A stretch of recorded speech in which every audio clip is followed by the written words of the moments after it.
My pattern is asking me to put some seam binding on the bodice of the dress.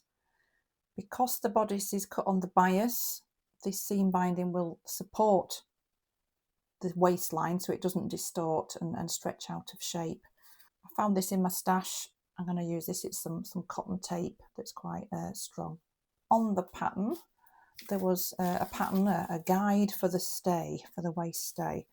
But I've made my waist bigger, which I've had to remeasure. So I've got the back seam, the side seam marked, and the centre, and then the other side.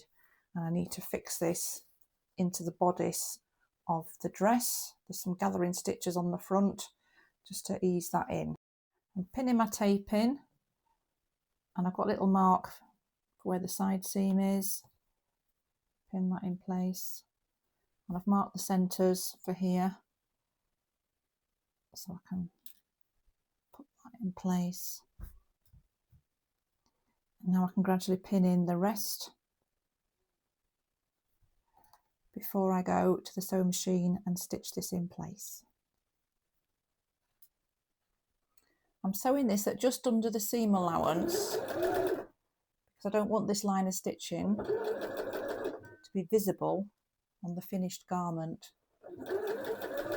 But this line of stitching will hold this stay tape in place.